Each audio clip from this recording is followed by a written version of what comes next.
Fala, filhotes, estão vivos? No vídeo agora nós vamos falar um pouquinho sobre nova ordem mundial, sobre comércio internacional, sobre as alianças entre os países e alguns exercícios resolvidos e alguns exercícios para praticar. Alguns estudiosos denominam nova ordem mundial o período que se inicia com a queda da União Soviética, quando, por conta do fim da Guerra Fria, os países se reorganizaram, buscaram novos aliados e discutiram, bem como determinaram qual modelo econômico seguiriam e qual seria a forma de governo de cada um. Assim, uma nova ordem mundial seria um novo momento da história, quando novos desafios se apresentam, mas também novas oportunidades em um cenário de integração das relações socioespaciais em escala mundial, por meio da conexão entre as diferentes partes do globo terrestre, sustentadas pelas redes, sejam elas de transporte, comunicação, de cidade, trocas comerciais ou de capitais especulativos. O avanço realizado no sistema de comunicação e transporte deixou o planeta menor, porque todas as coisas estão próximas umas das outras, na medida em que a tecnologia informacional propicia inter-relações entre o local e o global, criando o conceito de aldeia global. A nova ordem mundial ergueu-se sob uma revolução técnico-científica que reorganiza a localidade das capitais no espaço geográfico. A crise das velhas regiões urbanas e industriais desenvolve-se paralelamente à emergência de eixos de crescimento econômico apoiado em novas tecnologias industriais, nas finanças e nos serviços. Nesse movimento, a pobreza dissemina-se por toda a superfície do globo, avançando sobre as fronteiras do primeiro mundo e instalando-se no coração dos Estados Unidos da Europa Ocidental. No mundo todo, microespaços de prosperidade convivem com cinturões envolventes de pobreza e desemprego, apesar de que a pobreza e o desemprego têm diminuído, as condições degradantes. O desemprego até que não, mas a pobreza tem diminuído no mundo desde a Revolução Industrial. Vastas regiões da África subsaariana, América Latina e Ásia Meridional conhecem as tragédias associadas à miséria absoluta. A nova ordem mundial não é mais estável ou segura que a ordem da Guerra Fria. Se o espectro da catástrofe nuclear parece ter sido afastado, novos demônios tomaram-lhe o lugar. A emergência do nacionalismo e da hostilidade étnica, o ressurgimento do racismo e da xenofobia e a multiplicação dos conflitos localizados evidenciam a componente de instabilidade introduzida pela decadência das velhas superpotências. Isso aqui já é uma outra coisa que não está muito relacionado ou não está tão relacionada à questão da pobreza e da miséria, mas muito mais a questão da desigualdade e do conflito mesmo étnico, né?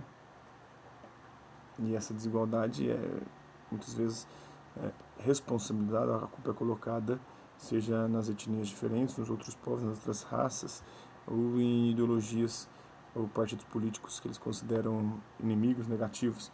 O século vindouro não promete um mundo melhor para se viver que o século que se encerra. Está na obra do Demetrio Magnoli, um esquerdista, o novo mapa do mundo. As práticas político-econômicas da fase global do capitalismo são chamadas de liberais ou neoliberais, por alguns autores de neoliberais. Trata-se de aplicações de duas correntes de pensamento econômicos, do Friedrich von Hayek e de Milton Friedman, críticos da política do New Deal, ou a política keynesianista. Como já estudado, o New Deal é aquela proposta de intervenção estatal na economia retomada pelos norte-americanos em ocasião da crise de 1929, que foi amplamente divulgada pelo economista John Maynard Keynes. Os liberais ou neoliberais propõem que o mercado não sofra a interferência do poder político dos países, além de que se autorregule e seja autossuficiente. A intervenção no Estado causa distorções e, ao invés de produzir mais riqueza, populariza a miséria e a pobreza. O comércio internacional é a principal fonte de divisas para um país. Seu grande objetivo é manter a balança comercial favorável, ou seja, exportar mais do que importar. A mesma situação se refere à balança de pagamentos, que tem os mesmos fundamentos da anterior, contudo sendo mais abrangente por envolver serviços e pagamentos de royalties e dívidas.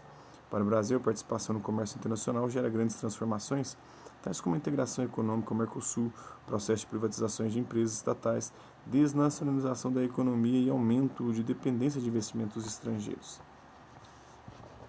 Lá do mundo globalizado e da nova ordem social, o que provoca? Rapidez e intensidade do fluxo de pessoas, informações, produtos, capitais e transações no mercado financeiro, sensação de simultaneidade, como ocorre quando eventos internacionais são transmitidos de forma simultânea ao vivo, pela utilização da rede mundial de computadores, pela internet, os celulares, os smartphones, o compartilhamento de informações com bilhões de pessoas ao mesmo tempo em todo o globo, a abertura da economia de diversos países do mundo para a entrada de produtos e empreendimentos industriais, separação das etapas do processo produtivo que permite que os centros das decisões estejam localizados geralmente nos países centrais, né, nos países desenvolvidos, enquanto a produção esteja localizada em países em desenvolvimento, devido a vantagens como mão de obra mais barata, isenções fiscais, proximidade de matéria-prima, aumento do mercado consumidor e disponibilidade de matéria-prima. Né?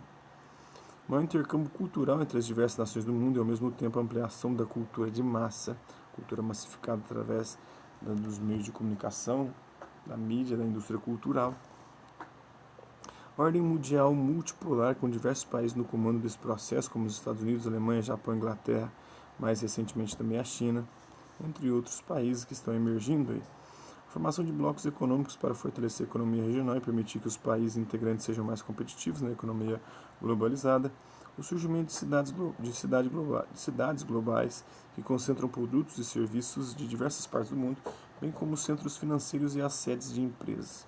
Em relação às alianças entre os países, o cenário internacional mostra-se cada vez mais multipolar.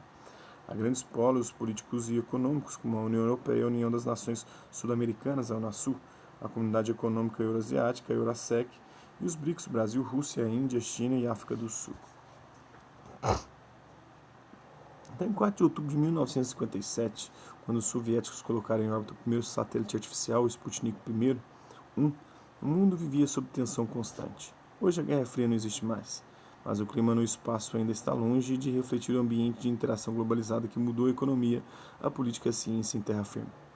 Ao contrário do que acontece em outras áreas tecnológicas, o país que quiser lançar satélites por conta própria hoje tem de aprender sozinho.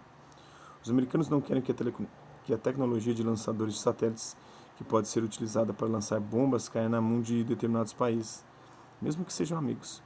Mesmo quando existe um projeto envolvendo vários países, como a Estação Espacial Internacional, a colaboração se dá mais pela divisão do trabalho do que pela transferência da tecnologia entre os países. Hoje, apenas Estados Unidos, União Europeia, Rússia, China, Índia e Japão são capazes de colocar satélites em órbita. Cada um aprendeu a fazê-lo sozinho. Né? Está na obra 50 anos depois do Sputnik, Espaço ainda haver Guerra Fria, da Folha de São Paulo, 30 de setembro de 2007, do Rafael Garcia. O fim da Guerra Fria entre os Estados Unidos, né, e a União Soviética, a URSS, e um novo avanço do capitalismo com a globalização mundial estabeleceu uma nova ordem geopolítica. Sobre esse assunto é correto afirmar que surgiram blocos econômicos regionais, novos centros de poder, como o Japão e a União Europeia, e tensões entre interesses políticos e econômicos dos países desenvolvidos do Norte e subdesenvolvidos do Sul. Então, o surgimento dos blocos econômicos regionais tornou-se generalizado em todo o mundo. Além disso, Japão e a União Europeia, e mais recentemente a China, despontaram-se como centros políticos e econômicos de poder. Além disso, a nova divisão internacional evidencia do trabalho e da produção, evidencia sobre o crivo econômico a distinção entre os países do Norte desenvolvido e os do Sul subdesenvolvido. O fim da Guerra Fria e da bipolaridade entre as décadas de 80 e 90 gerou expectativa de que seria instaurada uma ordem internacional marcada pela redução de conflitos e pela multipolaridade. O panorama estratégico do mundo pós-Guerra Fria apresenta o aumento de conflitos internos associados ao nacionalismo, às disputas étnicas, ao extremismo religioso, ou seja, ao conservadorismo de forma geral, e ao fortalecimento de ameaças como o terrorismo, o tráfico de drogas e o crime organizado, isso aí já é um pouco mais relacionados à questão de esquerda, né? Então, com o fim da Guerra Fria no início da década de 80, o mundo deixava de ser bipolarizado entre os Estados Unidos, o ZELA, né, e a União Soviética, a União das Repúblicas Socialistas Soviéticas, o RSS. Todavia, esse quadro não representou o fim dos conflitos e oposições no mundo. A retirada da influência das grandes potências fez com que eclodissem em vários países conflitos nacionalistas e de cunho étnico, como por exemplo na África e no leste europeu. Esse período também é marcado por conflitos religiosos com destaque aos ocorridos entre o mundo ocidental e os muçulmanos, além do crescimento das facções criminosas tendo seu principal eixo o tráfico de drogas. No admirável mundo novo das oportunidades fugazes e das seguranças frágeis, a sabedoria popular foi rápida em perceber os novos requisitos. Em 1994, um cartaz espalhado pelas ruas de Berlim ridicularizava a lealdade a estruturas que não eram mais capazes de conter as realidades do mundo. Seu Cristo é judeu, seu carro é japonês, sua pizza é italiana, sua democracia é grega, seu café é brasileiro, seu feriado é turco, seus algarismos arábicos, suas letras latinas, só o seu vizinho é estrangeiro. Então isso está na obra Adaptado de Identidade do Zygmunt Bauman, né? A alteração de valores culturais em diversas sociedades é um dos efeitos da globalização da economia. O cartaz citado no texto ironiza uma referência cultural que pode ser associada ao conceito de nacionalismo, né? E aí a xenofobia, que é presente muito na perspectiva de um Trump, de um Bolsonaro da vida, em especial alguns grupos étnicos, como os árabes, né? A ironia apresentada é com relação ao nacionalismo. O nacionalismo, no contexto de globalização, perde força. Na verdade, não perdeu, né? Tem ganhado força. Uma vez que a integração entre o lema, né? Brasil acima de tudo, Deus acima de todos. Perde força uma vez que a integração em diferentes culturas é a presença marcante dentro da sociedade. Apesar de que o governo Bolsonaro, né, tem o seu nacionalismo, mas é muito submisso a nações imperialistas como os Estados Unidos, né? A atual renovação do mercado mundial autorregulador já anunciou veredictos insuportáveis. Comunidades, países e até continentes inteiros foram declarados supérfluos, desnecessários à economia cambiante da acumulação de capital em escala mundial. O desligamento dessas comunidades e locais supérfluos do sistema de abastecimento mundial desencadeou inúmeras divergências sobre quem é mais supérfluo do que quem. Isso está na obra do Giovanni Arrighi, O Longo Século XX. Para tal situação, contribuindo decisivamente na década de 80 a hegemonia do neoliberalismo, do liberalismo do Hayek, do Friedman, e o colapso da União Soviética. O colapso do socialismo pôs um fim à Guerra Fria e em seu lugar estabeleceu-se um mundo multipolar. Ao mesmo tempo, observou-se a crise do modelo de estado de bem-estar social, ensejando um conjunto de reformas que ficaram conhecidas como neoliberalismo. O estado de bem-estar social, ou do New Deal, o estado idealizado por John Maynard Keynes. O nível de concentração de renda em uma sociedade capitalista relaciona-se com as doutrinas econômicas que fundamentam as ações do Estado. Então é possível observar nos gráficos, né, a variação da participação da população que constitui 1% mais rico na renda total dos Estados Unidos, né? Cada vez mais o 1% mais rico vai acumulando a maior fatia do bolo da riqueza de uma nação, né? Quase mais de 50% da riqueza. Nos Estados Unidos, as doutrinas que predominaram na orientação das políticas públicas nos períodos de 30 a 80 e de 80 a 2009 foram, respectivamente, o keynesianismo, né, o estado de bem-estar social, o New Deal, de 30 a 80, e o neoliberalismo, de 80 a 2009. Com o teor capitalista, as doutrinas que nortearam a política e a economia nos Estados Unidos nos períodos citados foram o keynesianismo, com a intervenção do Estado na economia para fins de regulação desta e também de tentar corrigir as disparidades econômicas, fazendo com que o Estado invista em obras públicas para poder dar emprego e assim gerar renda e fazer a economia funcionar, redistribuindo renda, né? E depois o neoliberalismo, com o reforço da iniciativa privada na economia, retomando em parte o liberalismo e a defesa da não intervenção do Estado na economia, a defesa do Estado mínimo, né? O Estado atuando somente como regulador, como mediador, no máximo atuando com políticas assistencialistas no campo da saúde, e da educação. Mas mesmo esses devem ser privatizados. O que unia toda a oposição ao programa de Margaret Thatcher era uma suspeita de que a filha do merceeiro estava determinada a monetarizar o valor humano, de que ela não tinha coração.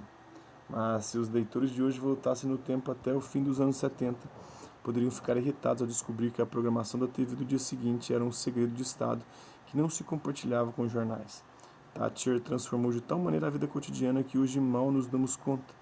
A morte de Margaret Thatcher em abril de 2013 ocasionou muitos debates na imprensa acerca de suas ações como primeira-ministra do Reino Unido entre 79 e 90, como exemplifica o texto, né, adaptado da Folha de São Paulo, do Ian McKeevan, do 14 de 4 de 2013.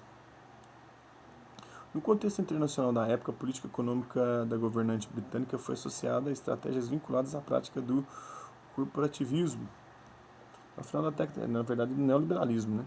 No final da década de 70, as linhas político-econômicas tomadas pelo Reino Unido sob liderança de Margaret Thatcher ganharam o nome de neoliberalismo. Nesse sentido, a diminuição da participação estatal na economia, assim como a diminuição da intervenção deste em aspectos econômicos, caracterizam essa prática. Então, é isso aí. Só um pouquinho aí de história. Espero que vocês tenham gostado do vídeo. Quem curtiu, dá um like. Quem não curtiu, dá um dislike. Quem se interessar pelo conteúdo do canal, é só se inscrever, ativar o sininho e aguardar os próximos vídeos e as próximas notificações. Deixe também seus comentários dizendo o que você tem achado dos vídeos, sugestões de temas e assuntos para serem abordados em vídeos posteriores. E colabore com o nosso canal, compartilhe os nossos vídeos e ajude-os a chegar ao maior número de pessoas possíveis. Eu quero aqui agradecer aos 326 inscritos no nosso canal, agradecer também aqueles que hora ou outra passam por aqui, deixando sua visualização, seu like, seu dislike, seu comentário, por conta de um conteúdo ou outro, e aqueles que compartilham os nossos vídeos ou o nosso canal, seja aqui nessa plataforma, no YouTube ou em outras redes sociais. No mais é isso aí, hasta la vista, babies, até a próxima.